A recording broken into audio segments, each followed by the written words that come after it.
Hi guys, my name's Rena Owen and I am so happy to be talking to Galaxy on Comic-Con Radio. Good morning, good afternoon, good evening to all you listeners all around the world. And hello Galaxy. You know, some nut tried to convince me that mermaids were real. There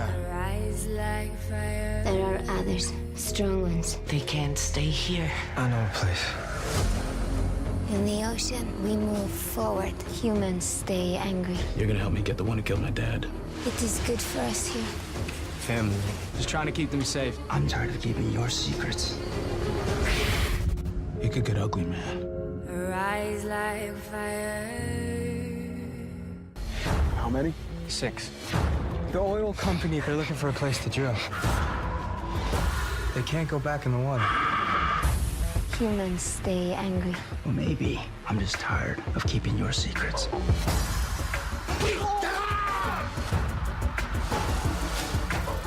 They don't belong here, man. If they find you, bad things will happen. There's 4 of them, plus the other female from before. What are they doing here? There's a disturbance in the water, sound waves. They were forced out. Beneath the ocean exists a world you can only imagine. A world full of beautiful, powerful creatures. Mermaids. Stealth-like, they avoid detection. They are predators by nature. Tribal beings who stop at nothing to protect their own. The song these sirens sing can drive you mad. But what most people don't know is they are shapeshifters. Driven to the surface, they take human form.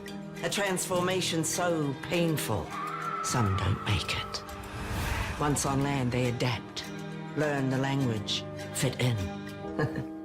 You wouldn't know if one was right in front of you. There is at least one mermaid roaming Bristol Cove right now. There are more in the water, and believe me when I say, more are coming. Good morning, good afternoon, and good evening. This is Galaxy signing in for Comic-Con Radio. Coverage of pop culture events from around the globe. Amazing interviews with celebrities. Daily recaps and reviews of popular television. The Walking Dead. Z Nation. Van Helsing. DC Titans. Flash. The Legends of Tomorrow. Black Lightning. American Horror Story. Green Arrow. Movie reviews. Everything Comic-Con and fandom from around the globe. Comic-Con Radio. Get ready to enter our universe. Let's go. Good morning, good afternoon, good evening. This is your boy Galaxy on Comic-Con Radio. Today we have an amazing star that's been around in so many amazing movies and television hits. She is one of my favorites. And we have her as a guest. We have Rena Owen. Rena, what's up? How are you? Thank you for coming on the show. Hi everybody. It's great. I'm so happy to be on your show, and I'm still here up in Vancouver. We're just shooting SIREN. We're shooting episode 14 right now. We have 15, 16 to go, so we're moving very fast. Lovely. You know, we have listeners all over the world, and we even have listeners in your hometown in New Zealand. Oh, right? wow. Got to give a shout out to my hometown and to my homeland, New Zealand, there in the South Pacific. And then, you know, I started in London as an actor, so I got friends and family in London, and I've been in LA for a long time, so that's great. Hello to anybody and everybody. That's wonderful. It's so great to hear your voice. You are an actress that's been in Hollywood. You've played in so many great roles, from Star Wars to The Last Witch Hunter, and you've really made a little stamp in Hollywood. How does it feel to be in such great TV shows and movies? It feels fantastic, and I say this often. It's really all about perseverance, because you do have periods where there's nothing, nada. But if you hang in there, it comes back around. So I'm very happy, and I feel very lucky and very blessed to be working on such an original, unique, exciting show that's doing well amongst young adults. I mean, it's a YA show on probably one of the most biggest YA platforms, FreeForm, and it's just it's a real blessing to be in something that's just so much fun and so juicy to work on, and a show that's doing well and is really loved by its fan base. Absolutely. You know, Mermaids, the ocean, such a beautiful cast. You went from The Straits to SIREN, both water-based shows. That probably feels good. Yeah, it is interesting. You're right. The great thing about The Straits was I got to play the matriarch opposite the patriarch, played by the brilliant British actor Brian Cox. And yes, we did spend a lot of time on boat, and it was fascinating. And like SIREN, a very diverse, ethnically diverse cast. We were a crime family that were literally smuggling drugs between the Torres Strait Islands and Papua New Guinea into Cairns, which is at the top of Australia. And it is all uncanny. Well, it's not really uncanny because I grew up in a place called the Bay of Islands, and it's exactly that, a Bay of Islands. So we grew up inland where my grandmother owned a dairy farm, but during the school holidays and the summer months, Bay of Islands would be full of tourists, and I'd often work at one of the takeaway bars or one of the restaurants to earn my kind of pocket money. So when I got cast in both the Straits and in SIREN, I could identify with these small coastal communities because that's exactly what I grew up in. That's so great to hear. Yeah, you're from New Zealand, which is a big island, and you're one of the more notable actors or actresses that came from New Zealand. Are you an inspiration to many? Do many reach out to you and say, hey, I want to get out of New Zealand. I want to be like you? Yeah, they do. You know, it's particularly, I think, too, in this day. When I was growing up, I was highly creative. I knew that I found my place as a writer and as an actor in high school, where I was in all the yearly musicals and dramas, and I loved it. But it wasn't a career option for me at the end of the 70s. I'm showing my age right now, but that's okay. At the end of the 70s, a woman's You look beautiful, don't career worry. options were a woman's career options were you could be a secretary, a teacher, or a nurse. Being an actor was not considered a serious career, and I also had no role models because we had no brown faces on our TVs or in the cinema. So, you know, many years later when we had the huge success with one of my first movies, Once We're Warriors, the greatest joy for me is it told all these little brown boys and girls out there that they could be writers, actors, and filmmakers. So it is a privilege. It is a privilege to be a role model. It is a privilege to be kind of part of a pioneering movement. And we all have those opportunities to be part of stuff that's pioneering. You may not realize pioneering at the time, but you just keep moving forward, and tenacity and perseverance. I could have given up multiple times, but I've hung in there for now just over 30 years, and work does come back around, and I'm kind of lucky. It's gotten better as I've gotten older, and that's the truth. When you're in your 40s, you're too old to be the chickie babe, and you're too young to be the grandmother or the Lady M. But when you're in your 50s, and especially now where ethnic diversity is very popular, the roles have just gotten better and better. I'm excited to see what's next. I actually read recently that Judi Dench was retiring, and I was thinking they need a new Lady H in James Bond. You would be so perfect for it. I can see you as Lady H and James Bond. That's something you should go after, and I think you'll get it. Actually, no, you'll get it because you're a warrior. You know, your breakout role as Beth in Once We're Warriors was groundbreaking for that time. And yeah, you're right. You broke through barriers, you kicked doors down, and you kept it alive. And now you landed to SIREN.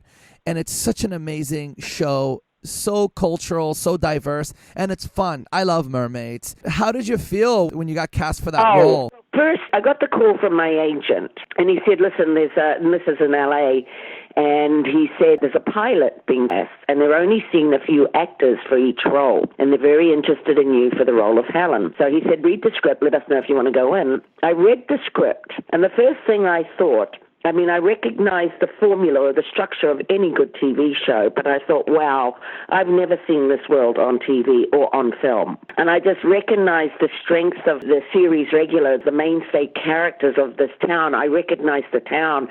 And what made it so exciting for me is that not only were our mermaids beautiful, exotic, gorgeous women, they were top-level predators. And that's what I always look for in projects, is something that's unique and original. Because you don't really grow if you keep doing the same old thing. So I went in for the audition, and the casting director did say, she said, oh, they're excited about seeing you for Helen. I said, great, and I did a good audition, and a week later my agent said, we're sending you new sides for your callback. But literally 2 days after that, he called and he said, no, they're not going to bother with the callback. They want to lock down the contract. And I was over the moon. And I'm going to say this, and so this is 30 years in the making. Oh, no, actually 20 years in the making since Once for Warriors. After the contract was signed and all the deal was done, I got a new show creator from our godfather, Eric Wald, who created this story in this whole world. And he said to me, I've always been a fan of your work since Once for Warriors, and I always knew you would be right for Helen. I see these opportunities like Beth Hecker and Once for Warriors. They were divine dates with destiny. I shared that recently with Aline, who I cannot see anybody else playing Rin. She was born for this role. And as an actor, if you hang in there long enough, you get those jobs that anybody could do, and then you get these roles where you can't see anybody else playing them. So I'm very lucky, and if that's as long as you hang in there and persevere and you stay true to who you are and you bring your character and your substance to the role. I love Helen. I just adore playing Helen. She is such a character. Every episode I get real zingers. I get these fantastic one-liners, and Helen goes on an enormous journey in season 2, because in season 1, a lot of fans said, we want to know more about Helen and her background. Well, the great thing about season 2, particularly the latter part of it, is the audience are discovering this world with Helen. And it's quite mind-blowing what she discovers and what she finds out. It's a whole nother world out there. And I'm excited for everyone to see season 2. And as I'm sure you already know, there's 16 episodes, so they'll screen 8. Episode 3, Season 2 is on tonight, people. 8 p.m. East Coast time, 8 p.m. LA on FreeForm. I'm going to be jumping on to watch the East Coast timing episode because I'm at home this afternoon, so I can do that and get on the Twitter. And I love engaging with the fans, but the series just gets better and better. We've just had magnificent scripts and fantastic directors, and it's just so much goes down, but my lips are sealed. I know, right? You're going to keep your lips sealed. I try to sometimes squeeze it out of everyone, but I'm going to let this go because you're in the middle of a season. You're still taping. I know you love SIREN, and you speak so well about it. Yeah. But what was the ultimate thing that made you decide, that lured you in? What was that one lure that you can think of? Original. It was a 100% original vehicle. I'd never seen it before. And, every actor wants to be in that film or that TV show that was the first, before all the knockoffs happened. That was hands down, was just this unique, original world that I'd never seen. And these top-level predator mermaids, and the fact that I was going to play a character that was part mermaid. I'd never done that before. That's really cool to hear, because you and Ren are, to me, the main focus of the show currently. You are someone that's been in Star Wars and amazing TV shows and hits, and you've played leading roles. I was thinking Rena must have seen something in it that she wanted to take this role. Do you agree with that? Yeah, Helen is the OG. There you go, the original gangster. Right? She's the OG. She's the historian. She's the keeper of secrets, and she's the storyteller. And Ren is our new girl on the block that brings with her this whole new dynamic world. And there's a lot of storyline is based in and on realities. This is the other thing I love about this show. It's high art. The whole story is set up on a very real, present environmental issue. The seabeds are being stripped through greed. All the big trawling ships, et cetera, are stripping the seabeds, which means that the deep sea creatures have to swim, who would normally eat on the seabed, have to swim closer to the surface to find food. And when they do that, Donna, sister, gets caught in a net, and that's what brings sister Rin to land. And you will see throughout the entire season of 1 and 2, there are these parallels of what's going on in Bristol Cove that are happening in the world, but they're not on soapboxes. No one's got wearing political hats. It's all just done in a very authentic and organic way where people could go, oh, my God, that could be such and such, or this is going on in this fishing community. I know that there are fishing communities all around the world that have lost their careers because there's nothing left to fish. You know, we've witnessed on a more regular basis the whales beaching themselves, and we saw that on last week's episode. You know, there's drilling going on in the oceans and all these creatures, it's driving all of these creatures out of the water because all that sonic bombing and blasting under the water, these things are going on in the world. So I love that about it as well, that, yeah, it is a fictitious world. Yeah, it's a show, but it's very relevant and people can identify with outsiders. I've always liked that about this show, too. Is there's this edginess, kind of little cult thing going on, and there's a bunch. Helen's an outsider, you know. She's the eccentric. I love that about Helen. And that's what I wanted. I wanted a role that I was just right for, just the way I am. And along came Helen. And I really do love playing her. And I get to work with a great young cast who are very committed and hungry. And it helps you to, as an old actor who's been around the block, to just keep that enthusiasm. Yeah, we work very long days, 12, 14-hour days, sometimes in snow and ice and freezing temperatures. But it's always easy to remember that 97% of the acting population is out of work at any given time. So you just have to relish it, you know, relish every moment and just do your best work and then hope that the audience embrace it. And I really hope that season 2 does even better than season 1 because I think there's a lot of great stuff coming up. I mean, you look at the new people who came to Bristol Cove in episode 1, 2, they're a bunch of refugees right now and we're having to take care of them. We have to hide them and feed them and a lot of drama's going to go down. I love how you make that connection with the real world. You call them refugees, which they are, right? They're refugees to you. You're helping them, how things are happening in the ocean. It's just amazing how you put it. I always say that if you look at television, not as the show, but as something else, you might learn something. And you're teaching people about the world as you're making an amazing TV show. That's right. You know, and another big storyline in this season that was set up in season 1 is addiction. You've got Ben who's become addicted to the SIREN song, as is the old folklore. Back in the day, the song would drive men crazy. And, you know, this is a battle, an ongoing battle for Ben with his addiction to the SIREN song and that relationship he has with Rin. And then you've got Maddie's mother has come back to town, and she's an alcoholic addict who's been on the missing list due to her addictions. So, you know, that's also a very relevant addiction, particularly in America right now. I mean, the pharmaceutical problem is out of control. I think that's what I love about this show, is there's something for everybody. Do you remember when Baz Luhrmann made that movie? Oh, God, what was the name of the movie? Nicole Kidman. And back in the day, it was one of his big showy movies. And the CD, the soundtrack that came out with that movie was something for everybody. And I think that about SIREN. I think there's a little something for everybody. There's something that the young'uns going to love.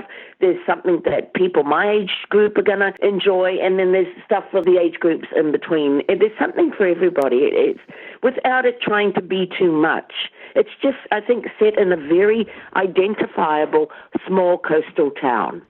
Yeah, and the town really attracts you to it even more because it makes you feel homey. Everyone knows each other, but there's a lot of secrets that are underlying. There's people with addiction problems, and there's refugees, and there's current relevant things happening. And you're absolutely right. You pointed out such amazing things, and now everyone, the fans out there, should look at this program differently. And you pointed out so many things. Now we're all going to watch it and be like, oh, yeah, look at this and look at that. That's so amazing to hear. And earlier you said that Ren was cast perfect for the role. You're absolutely right.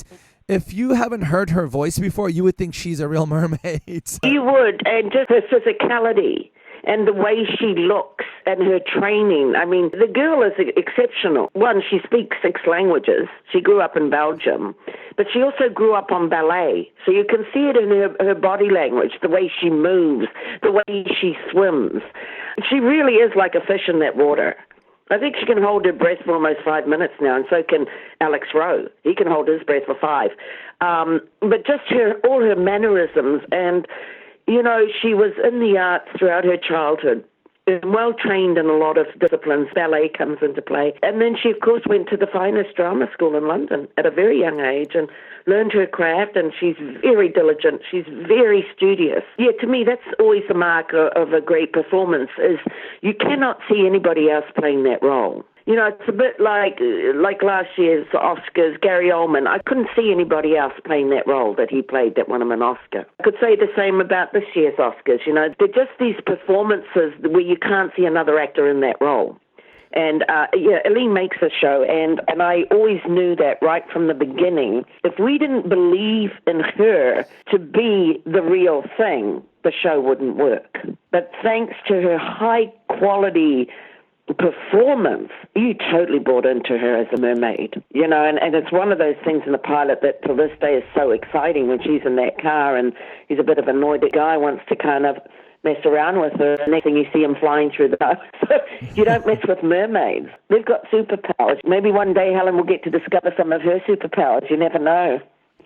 We can't wait to see that. Do you see a bit of yourself in Helen? Oh, yes. Yep.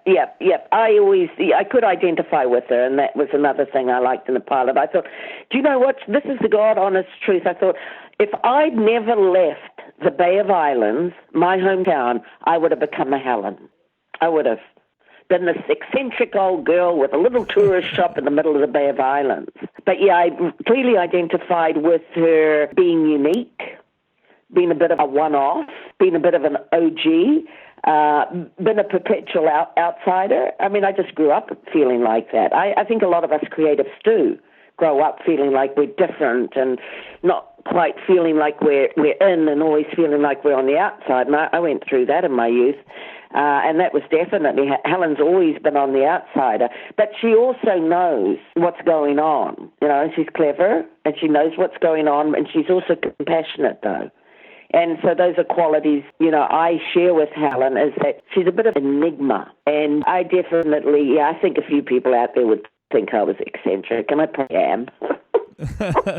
I'm a bit of a character. I have a good sense of humor, and there's a lot. And I think that's what as you get older, you learn the best acting is you just be you in an imaginary situation. You just bring yourself to the role. Bring those things that, you know, click with the character, and then if you have to learn new things, you do your homework. Like I had to kind of read up on a lot on the mermaid world and the folklore, and, you know, I discovered a lot of stuff out of there when preparing that. There were whole mermaid conventions going on around the world. Do you believe in mermaids? There are a lot of fans out there. Do you believe in mermaids now? Mermaids.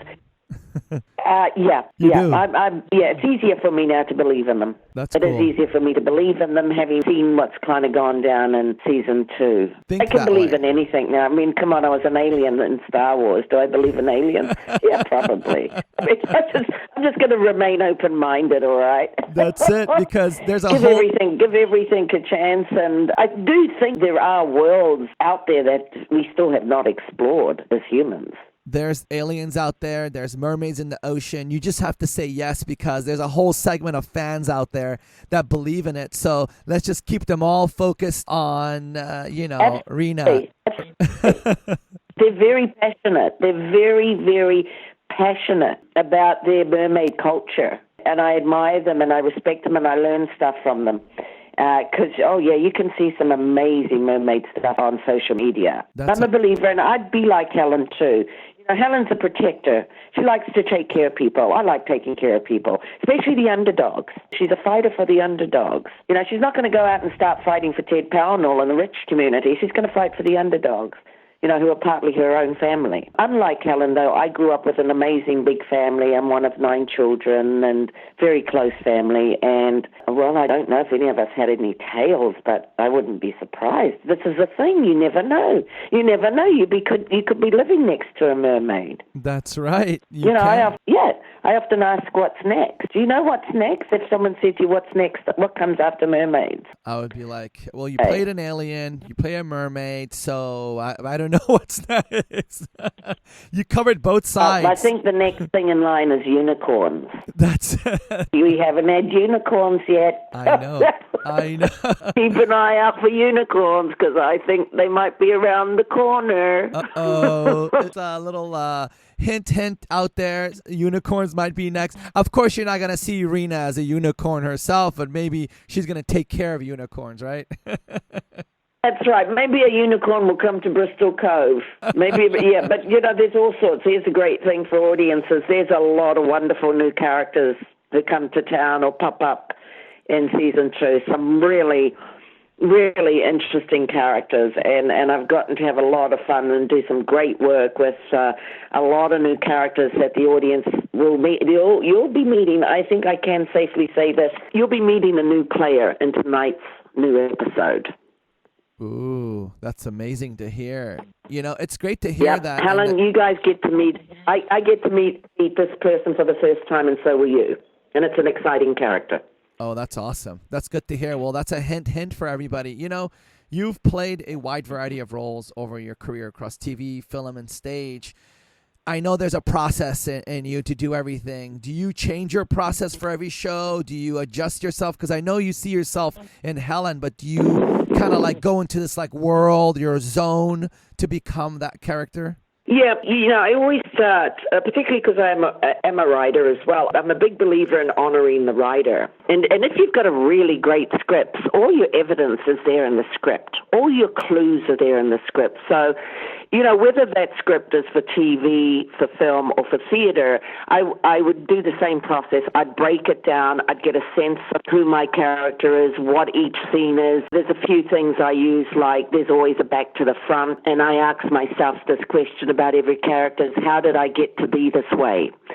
And then you start to look into the background, into their life that created this person. And a lot of actors don't do that. I've always done that because a character's life doesn't begin at the beginning of a film or the beginning of an episode of television. It begins the day they are born. So even like as an example for Beth Hecker, the wife in Once the Warriors, I looked at her background, how she grew up, where she grew up, the first time she met Jake, the first time they kissed, the fact that she ran away and kind of defied her parents to go and be with him, the bad boy, and then where and how they found themselves in their current situation. And I do this because I remember a very famous British actor, Anna Macy. I was watching an interview, and this is back in the 80s, and she said, how well you know your character, how rooted you are in their world, that's how good you're going to be.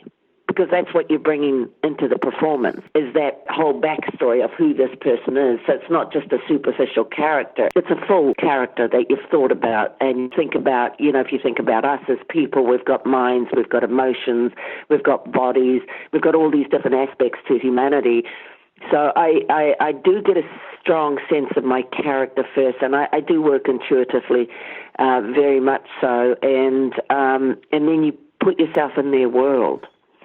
And I've always thought of it like this: as the script, your writer provides the bones of this character, of this world.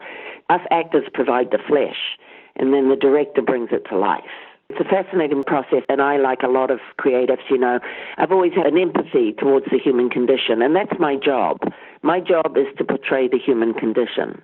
So the more I know about my character, the more I have to offer to that TV program or to that film, or to, what makes people tick. And it's important when you're doing the series, because we do get different directors each episode, and some may suggest, well, maybe you could do that with this character, and then I go, well, no, because our character doesn't have that kind of relationship. We haven't been friends, we've been enemies. So I wouldn't be so, enthusiastic to do this because we've had a real strained relationship. So as an actor, that's part of your job, is to remember where you come from, where you are, and where you're going. It's a fascinating process. I like adding new characters. But really, at the end of the day, the longer you do it, the more simple it gets. You just learn with age. And this is not something you can do when you're younger, because you have to go through the complicated process. You have to grow into being comfortable in your own skin. You have to grow into learning how you tick and which buttons to press to give you a certain emotion. And there's no shortcuts to experience. You just get better with age, and you learn with age that it's really one of the biggest keys is keep it simple. Just keep it simple and trust. You know what I'm saying? Simplify and just keep it simple and just trust yourself and trust the process and listen. Listen to your director, listen to your fellow actors, and play. That's a big part of it. Theatre is called play. Even TV, when we're making TV programs or films, we're playing. We're playing in an imaginary world. And with Lucas and Spielberg, well, their play, they're the same. They're creatives in big playpens, but their playpens are huge with very big budgets. And it's a joy. I love being a creative. And do I recommend it to people? I'm going to be honest. I've often said if this is the calling on your life, if this is the thing you have to do, you must do, you can't do anything else, then do it. But if not, I recommend two things. Food. People always have to eat. So you'll always have a job in the food industry. And secondly, people always get sick. Medicine. Food and medicine, you'll always have a job. This particular job, this particular career in the arts is an unpredictable career. You never know where your next pay job's going to be. It requires a lot of perseverance, a lot of faith, and you're going to get your times when it's lean. You just think, maybe it's time to give it up. And I've gone through that on a regular basis. Maybe it's time to go and get a real job, but I'm still here, and I'm blessed to do what I love doing, and I'm grateful for my God-given talents. And it's so amazing that you're a series regular, because to get a recurring role on an amazing show like SIREN and on an amazing platform like FreeForm, that's like a big deal. That's like being in the Super Bowl, I think. And I think a lot of your compassion and empathy comes from your nursing background. You were a nurse before you went to London. You care about people. Maybe somebody's looking out for you out there. You've worked with some amazing people. You worked with both George Lucas and Steven Spielberg. And I heard that you're one of only 6 actors in the world that has done that. For a little girl that grew up in the sticks in the Bay of Islands, it's been an extraordinary life. And yeah, there is only 6 actors in the world who have worked with both Lucas and Spielberg, and I'm the only female. And the reason I went nursing back when I was 18 is because I couldn't be an actor. And as I said earlier, a woman's career options were secretary, teacher, or nurse. And I did go nursing, and I was hospital trained, and I was really grateful for that background, because nursing is all about the human condition. Being an actor, being a writer is all about the human condition. So the more you can learn about the human condition, the more you have to offer to your craft. I'm a series regular on Sirens. There's 5 of us series regulars, of course, Aline, Rin, Ben, Maddie, myself, and Xander. We're the 5 season regulars. And then we had reoccurring players. In season 1 was Donna, the sister, and Ron Ewan, who was Decker, and Mr. and Mrs. Pownell, they're reoccurring characters. Tammy Gillis, the sheriff, they're reoccurring. And then in season 2, we've got new reoccurring characters. So it really is, when you get to be a series regular on a really cool show, on a really, really cool network like FreeForm, it is like winning the television Super Bowl. And I will be forever grateful. And this is really, a defining role in my lifetime. It's as I say, it's saying a lot when I say it's up there with Beth Hecker and Once Were Warriors. It's up there with George Lucas. It's up there with Spielberg.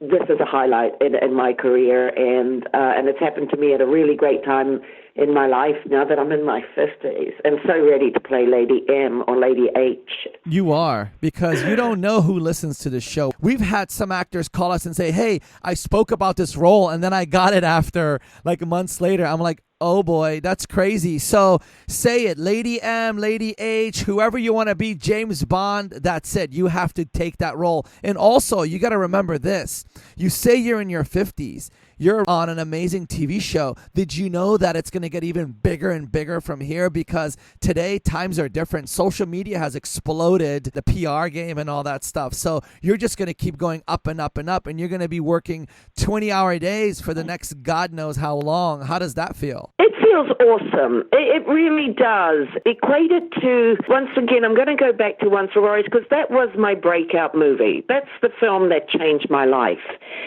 And for 8 years prior to doing that movie, I really busted my butt working in theater You know, I was hungry, and this is advice to anyone who wants to be an actor. I was hungry to learn the craft. You know, nobody in this life gets up and goes, I'm a doctor, without going to learn the craft. Or I'm a chef without learning the craft. And it's the same as acting. I have a great respect for craft. So I really worked hard. I went to drama school. I did a lot of theater. I would stage manage. I would do whatever I could just to be around that whole environment to learn the craft. And I worked my butt off. And then I started getting bit roles on television shows, and I kept doing theater, and I kept writing plays. And in about my 8th year, I said to my mom, I just said, oh, God, Mom, I said, I think I might have to throw the towel in, because I feel like I'm really working my butt off, because I'd also then have to do jobs that paid my rent, and as well as my passion. But I said, you know, I feel like I'm working my butt off and I've got nothing to show for it. And she said, just hang in there, girl, just hang in there, don't give up. And thank God I didn't give up, because the next year I auditioned and was blessed with a role of Beth Ekem Once the Warriors. And I remember when I got that role, I thought, damn, I felt, one, that I'd earned it, that I'd paid my dues. And secondly, more importantly, I was ready for that role. And this chapter in my life now feels very much like that. I feel like I'm entering that third phase of my career.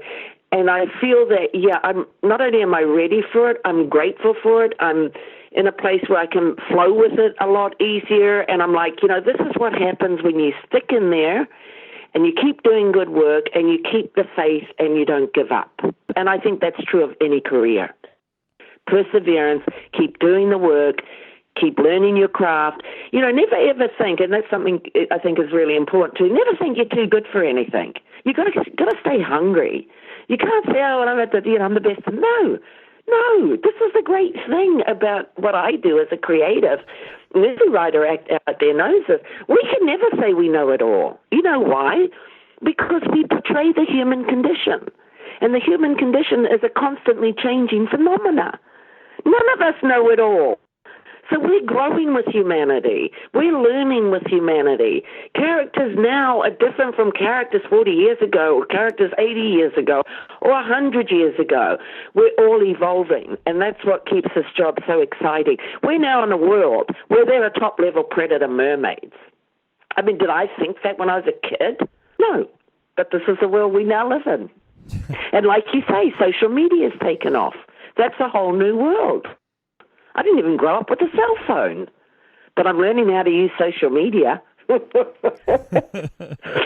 Yeah, it's exciting. I'm very grateful. So you never take anything for granted. You count your blessings. You stay humble. You stay hungry, and you just aspire to do good work. I love when I hear these things from my guests. I love when my guests talk about their life and what it took to get there, and that gives advice. And you just gave so much amazing advice, because people that tune in are probably aspiring actors or actresses, or want to write or want to do stuff. And you're saying, hey, I'm in my 50s and I'm still hungry. And if you're not, you ain't going to go nowhere. Yeah. We all got to just, life is a gift. Make every day count. Just relish every day, because it really is a gift. Some people may say we're living in troubling times, but I think they're also exciting times, because troubling times means it needs problem solvers and new solutions, and that's what's exciting for this our new generations, is they're the ones that get to do that. And big shout out, love to all your listeners, and keep watching SIREN. And, I look forward to talking again about the next job or at the end of season 2. I'm always happy. I'm always happy to come on your show, and I really thank you for having me as a guest. And, maybe at the end of season 2, and if your listeners have or certain scenarios that have gone down, then, once the episode is aired, we're allowed to talk about that stuff. We would love to bring you back on the show. You are welcome anytime. You're such an awesome person. We asked you. You were gracious enough to take the invitation, and it happened really fast, and we appreciate that so much. Is there another bit of advice or anything you want to share with the fans out there before we sign out? Yeah, just one thing. There's only one of you. There's never been anyone like you, and there never will be anyone like you. When you realize that you are a total one-off in this lifetime, in this world, in this existence, then your obligation is to be the best you and go and rock the world. And, you get one shot at it, so make it your best shot. Just go for it. Be the best you and dare to dream and dare to be bold and dare to be different and just do you. Do what you've been brought into this world to do, because I do believe that. I believe we're all born to be good at something, and find it in your heart. Just follow your heart and have the courage and conviction to stick by your dreams, because it will come true. That's so amazing to hear. That's such a great thing. It's coming straight from Rena. And you know what? Last season, everybody wished to see more of you. And here in season 2 on Sirens, it's like you. And that's so cool. And it's so great to see you. And now they get to hear your voice, take your advice. And when they watch Siren, all of that could come in their head. And they could just like think they're right there with you by that little crystal cove. Thank you so much. And I look forward to talking to you again sometime soon, eh? Absolutely. Thank you for having me. Thank you so much for coming to the show. And fans, we got to end this because Rena has to tape another episode. She's right there halfway doing this. So good morning, good afternoon, good evening, guys. This is your boy Galaxy with Rena Owen signing out from another amazing episode of Comic-Con Radio. And we're going to give you a million kisses. 1, 2, 3. Mwah! A million kisses out there to all you fans. Love you guys. Take Rena's kisses, put it in your pocket, and use them as you're watching the show. Love you guys. Peace. Peace.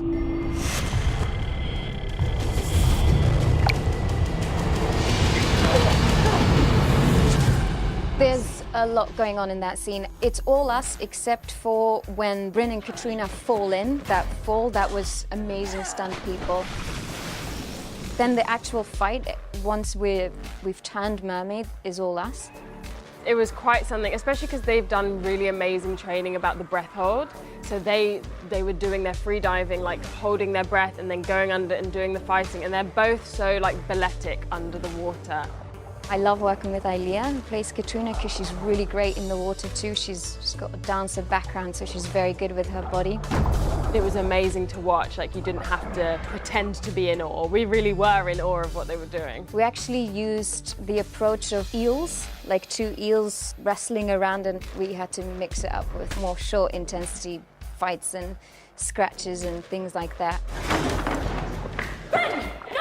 But it was a bit challenging because, you know, oh, your foot's over here and then the tank's not that big actually once 2 people are in there. So, but again, it's, you know, your vision is limited, so you're fighting and then suddenly you realize you're kind of doing it against nothing and she's over there.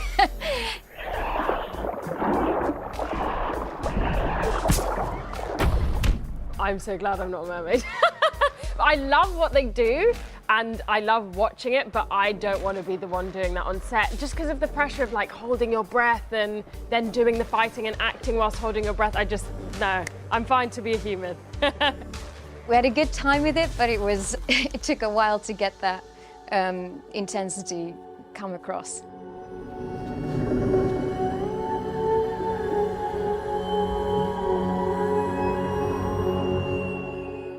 Thank you so much. Click the subscribe button forever more. More and more and more and more. So click the button.